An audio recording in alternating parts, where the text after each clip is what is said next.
Bonjour, je vais vous parler aujourd'hui d'un problème qui est très fréquent.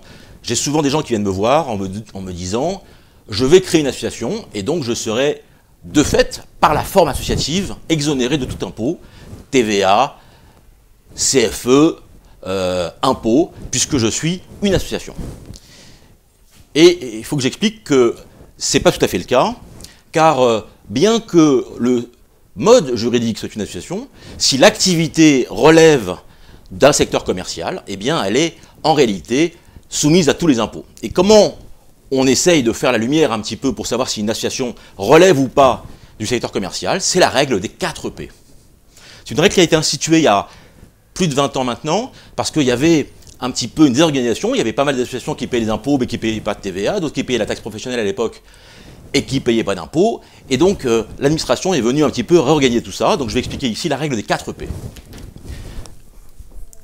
Tout d'abord, il y a le produit. Si votre association commercialise ou fait un service qui est disponible dans le marché concurrentiel, dans le marché des sociétés, alors il n'y a pas de raison que vous, parce que vous êtes une association, vous soyez exonéré d'impôts, alors qu'une SARL, elle paye des impôts. Mais ça ne suffit pas, car il faut regarder également le prix.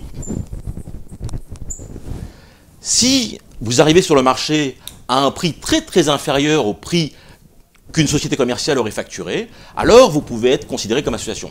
Si je donne des cours de maths à 3 € de l'heure, bien que les cours de maths soient donnés par une société commerciale, je peux être association parce que mon prix est très inférieur au prix d'une société commerciale.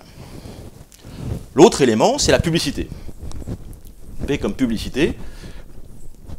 Une société commerciale a vocation à communiquer, à faire de la publicité. Eh bien, si vous, dans le monde associatif, eh bien, vous faites aussi de la publicité avec un prix élevé et un produit qu'on retrouve dans les sociétés commerciales, alors il n'y a pas de raison que vous soyez exonéré d'impôts, simplement, encore une fois, par le fait que vous êtes une association. Et puis, il y a un dernier P, le prix, le produit, le public visé.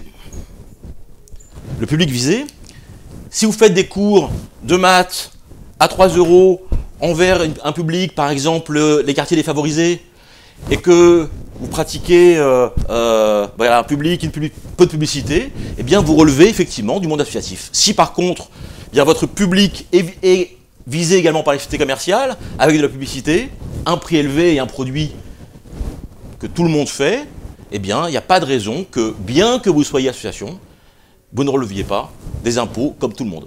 Voilà, donc quand vous choisissez votre activité, et pour éviter tout impôt, il faut bien réfléchir à cette notion de la règle des 4 P. Voilà, merci.